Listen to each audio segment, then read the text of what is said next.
Good morning. आज जैसे कि इस समय वर्तमान में हमारे विभाग में चयन वेतनमान को लेकर कुछ समस्याएं आ रही हैं, जिनमें कि हम आगे नहीं बढ़ पा रहे हैं। तो आज थोड़ा सा उस पे एक अलग से केवल चयन वेतनमान स्पेशल का एक वीडियो के माध्यम से हम जानने की कोशिश करेंगे कि समस्याएं क्यों आ रही हैं। जैसा कि आप सभी जानते हैं कि मानव संपदा, चूँकि आप लोग लॉगिन कर रहे हैं, उससे अपनी विभागीय चीज़ों को आप व्यवहित कर रहे हैं, तो लॉगिन करने में कोई समस्या नहीं होगी किसी को। और लॉगिन करने या अन्य चीज़ें पहले भी इसके वीडियो पड़े हुए हैं। तो आज हम सेवा पंजिका का एक हमने पूरी सेवा पंजिका का एक हमने वीडियो बनाया था। चूँकि चयन वेतनमान वर्तमान में एक समस्या है, उसके दृष्टिगत एक वीडियो ये मैं बना रहा हूँ।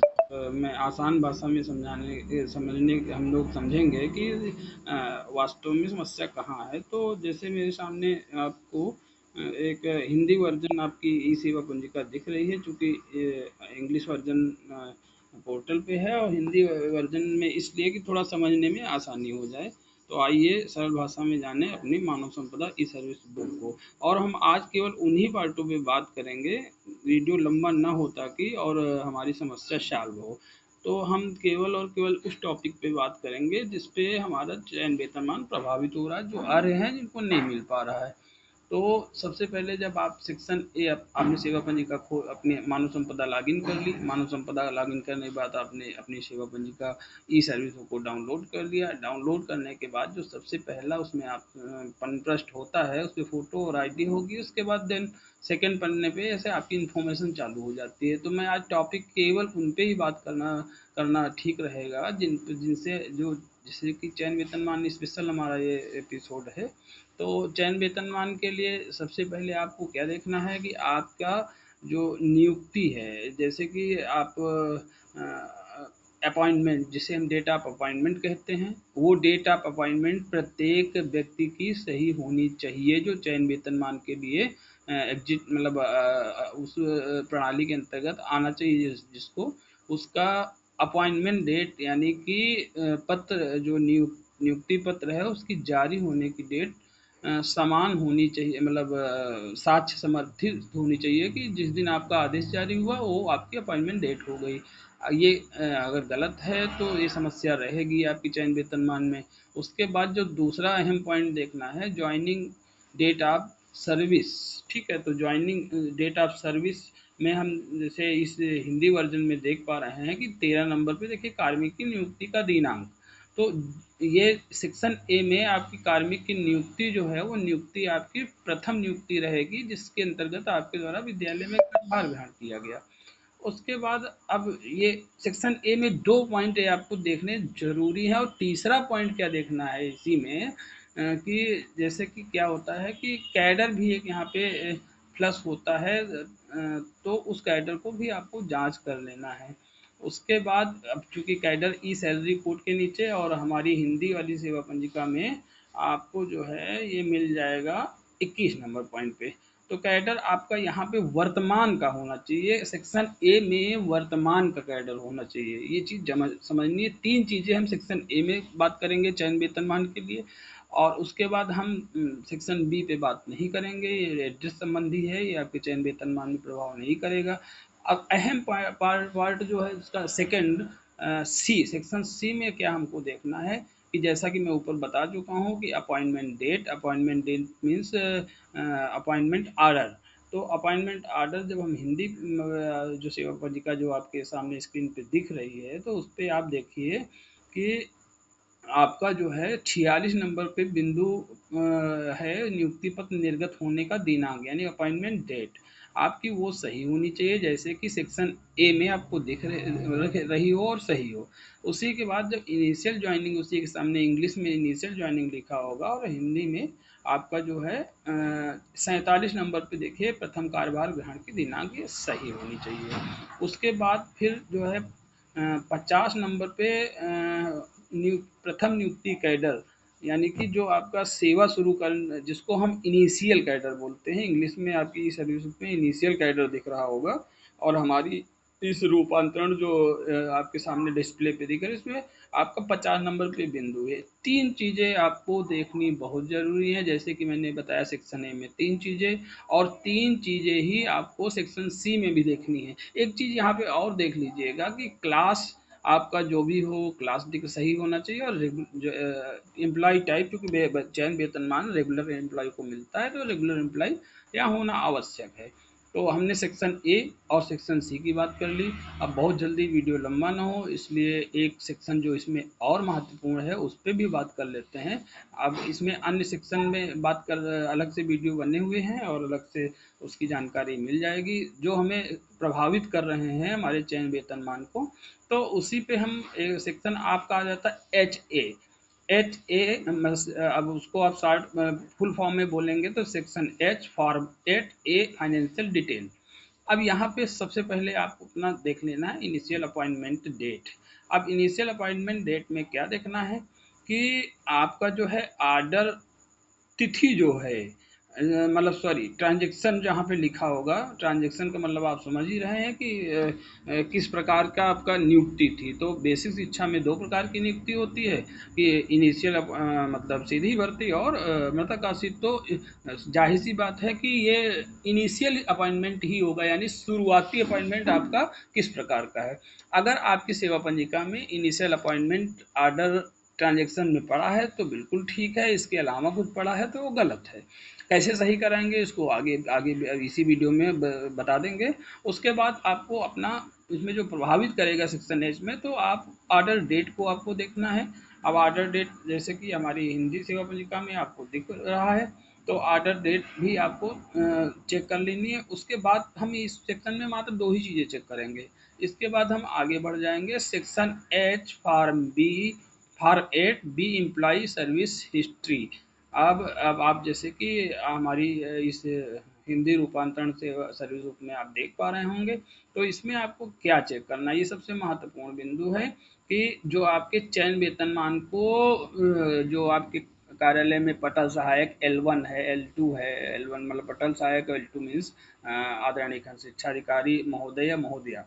ठीक है, तो वहाँ पे क्या समस्या है कि जिनका इस ट्रांजेक्शन में कुछ गलत भरा हुआ है, अब चूंकि सेक्शन एच बी उन्हीं के लिए लागू होगा जिनका प्रमोशन हो चुका होगा, उसके बाद वो चयन वेतनमान के दावेदारी है।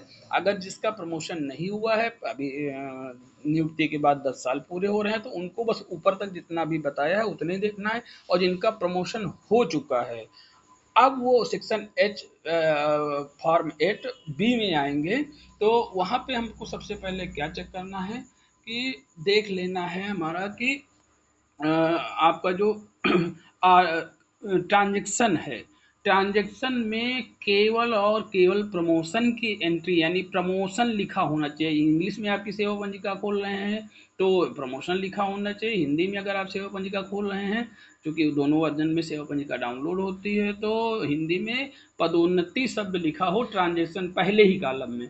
अगर इसके इतर ट्रांसफर प्रमोशन या इसके अलावा कुछ भी और लिखा है तो वो गलत है, और कहीं कतई जो है वो ये आपका अगर ये गलत लिखा हुआ है तो आपका प्रकरण आपके विकास खंड के L1 पे नहीं जाएगा, और L1 पे नहीं जाएगा तो पटल सहायक उसको उसमें L1 पे लाने के लिए उसके पास कोई माध्यम नहीं है जब तक आपकी एंट्री सही नहीं होगी। और ये एंट्री सही कहाँ से होगी अगर गलत पड़ी है। मैंने फिर कहा कि ये जिनका प्रमोशन हो गया उनको ही एच सेक्शन एच का फॉर्म बी 8B को चेक करना है। बाकी जिनका प्रमोशन नहीं हुआ वो बस ऊपर A C और HA ही चेक करेंगे। अब प्रमोशन में प्रमोशन एंट्री ही पड़ी हो ट्रांजेक्शन में, और उसमें डेट आपकी सही होनी चाहिए, क्या पत्र जारी होने की डेट और कार्यभार ग्रहण यानी इफेक्टिव डेट। ये इसमें आपकी 3 चीज़ें आपको चेक करनी है। तो सेक्शन ए में आप चेक करेंगे 3 चीज़ें, सेक्शन सी में आप चीज़ें चेक करेंगे 4, और सेक्शन ए में चीज़ें आप चेक करेंगे 2, यानी कि ट्रांजेक्शन और नियुक्ति सॉरी ऑर्डर दिनांक और इफेक्टिव डेट। उसके बाद जिनका प्रमोशन हुआ वो सेक्शन HB में जो है यही 3 चीज़ें वो भी चेक करेंगे, ट्रांजेक्शन, पत्र जारी होने की डेट और इफेक्टिव डेट। अगर ये आपका सही है तो आपका चयन वेतनमान में आपको कुछ नहीं करना, आपका चयन वेतनमान आपके कार्यालय में बीओ कार्यालय में पटल सहायक L1 पे दिख रहा होगा, L1 ने उसको मूल्यांकन कर भी दिया होगा, नहीं किया है तो कर देंगे, और वो उसके बाद प्रॉपर वे में वो कार्यालय में आदरणीय खंड शिक्षा अधिकारी महोदय या महोदया की आईडी पे प्लस हो जाएगा, वो उनको मूल्यांकित करेंगे। उसके बाद मूल्यांकित करने के बाद उसको लॉक करेंगे, और जब लॉक करेंगे तो वो आपकी डिस्ट्रिक्ट कार्यालय पे आदरणीय बीएसए कार्यालय में पहुंच जाएगा, और फिर आगे की कार्रवाई आपकी चालू हो जाएगी। जैसे ही L1 ने कार्रवाई की तो आपकी सारी कार्रवाइयाँ आगे बढ़नी चालू हो जाएंगी। लेकिन अब अगर कुछ गलत पड़ा है, जैसे कि मान लीजिए कि आपका नियुक्ति डेट गलत है, तो नियुक्ति डेट अगर गलत है या प्रमोशन डेट गलत है, बाकी सब कुछ सही है, डेटें मान लीजिए गलत है, अब प्रकरण L1 पे आ रहा है। अब L1 के सामने मजबूरी है कि उसको अगर वो वैलिडेट कर देते हैं, तो वैलिडेट करने में समस्या ये रहेगी कि जो आपका आर्डर जनरेट होगा, मतलब जो चयन वेतनमान का आर्डर जनरेट होगा उसमें डेटें गलत होंगी, और निश्चित ही एक ये वित्तीय अनियमितता की ओर ले जाएगा। वित्तीय अनियमितता जैसे कि अब चूंकि जैसे मान लीजिए आपकी प्रमोशन की डेट 5/5/2015 है, और आपकी सर्विस में आपकी डेट जो है 5/5/2010 पड़ी हुई है, तो आपको प्रमोशन चूंकि अभी तो आपके 15 से 10 साल हुए 25 तक, लेकिन अब चूंकि 10 पड़ी है तो वहां पे 15 साल कैलकुलेट हो जाएंगे, और अब 5/5/10 अगर पड़ी हुई है तो आप समझिए कि आपका आप चयन वेतनमान देने के योग्य आप हो गए 5/5/2020 में। तो जो चयन वेतनमान आपको 5/5/2025 में मिलना चाहिए था, देय तिथि होनी चाहिए थी, वो देय तिथि आपकी 5/5/2020 प्रदर्शित होगी। अगर ये चीज L1 और L2 आपके जो पटल सहायक और आदरणीय खंड शिक्षा अधिकारी अगर इसको कर देते हैं तो ये वित्तीय अनियमितता की श्रेणी में चला जाएगा, नो डाउट चला जाएगा। जैसा कि मैंने बताया कि डेट गलत है तो उसी हिसाब से वो कट ऑफ भी तय करेगा। तो इस चीज़ों तो वो मेरे मतलब चूंकि इसमें मतलब जिला स्तर से पत्र भी जारी है कि इस तरह के प्रकरण को मूल्यांकन न कराया किया जाए, बल्कि उसको सही कराया जाए। तो सही कराने की स्थिति अब चूंकि मैंने चयन वेतनमान ने प्रभावित करने वाली चीज़ें आपको चारों सेक्शन में बता दिया, section A, section C, section A1 और सेक्शन H1 और सेक्शन A B इसको कहते हैं, ठीक है ना। ये चार चीज़ें प्रमोशन वालों को चार चार सेक्शन चेक करने हैं, गैर प्रमोशन वालों को 3 सेक्शन चेक करने हैं। अब मान लीजिए कोई गलती है तो उसको सही कैसे कराएंगे? सही कराने के लिए पहले भी वीडियो हैं, लेकिन मैं बहुत सारे फॉर्म में बताऊंगा ताकि वीडियो बहुत लंबा ना हो।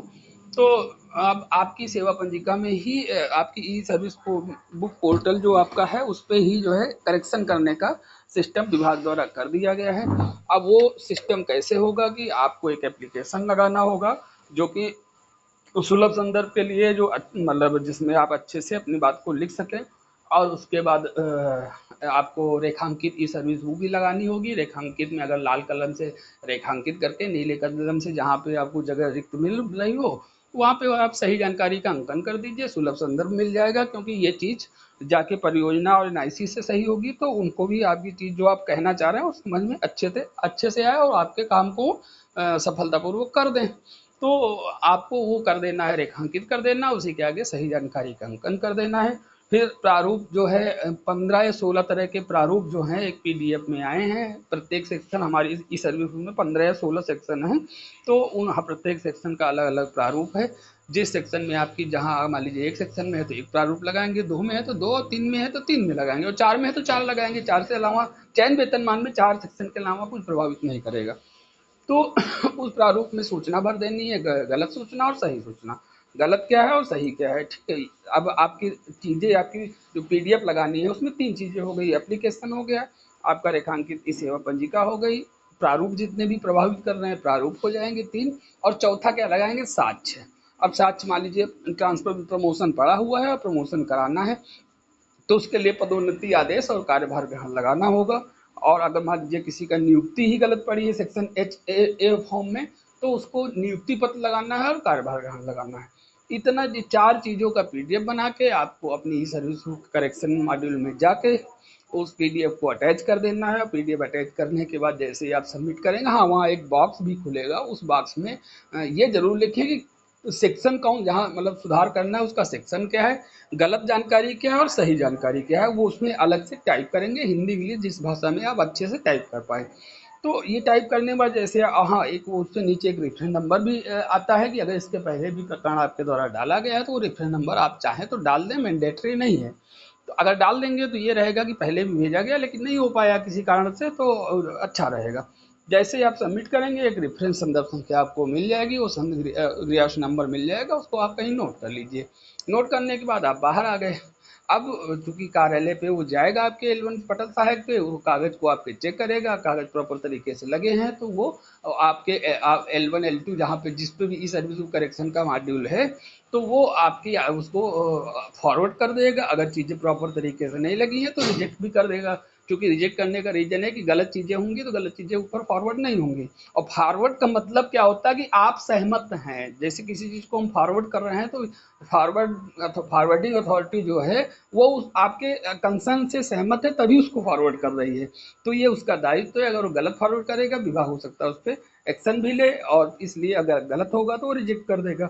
मान लीजिए अब गलत की ओर हम बात नहीं करते हैं, अब आप मान लीजिए आपका सही है, इतना तो समझ में आ ही गया कि अब आप मान लीजिए आपका सही है, तो L1 ने आपको L1 L2 जो भी है उसने आपका प्रकरण को जिले भेज दिया, जिले से वो प्रदेश स्तर पे चला गया। और कुछ समय चूंकि प्रदेश स्तर पे क्या है पूरे 75 जिलों से प्रकरण आ रहे हैं और सारे एम्प्लॉय के आ रहे हैं, और तो और वहाँ केवल एक ही विभाग के नहीं आ रहे हैं, सभी विभागों के आ रहे हैं जहाँ से सही होना है।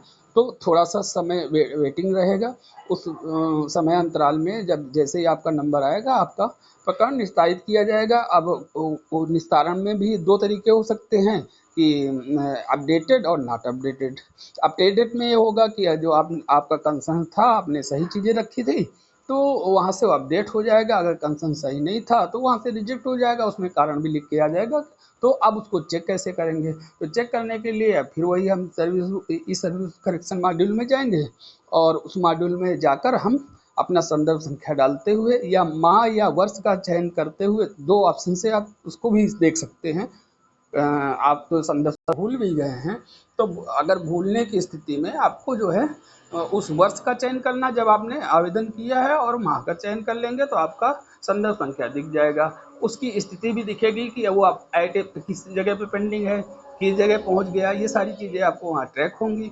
और जब तक आपका प्रकरण निस्तारित नहीं हो जाता है तब तक अपडेशन नहीं आएगा, तो उसके लिए चिंतित होने की ज़रूरत इतनी नहीं है कि मतलब आप हाँ टाइम ज़्यादा भी हो रहा है तो थोड़ा सा चिंता का विषय रहेगा।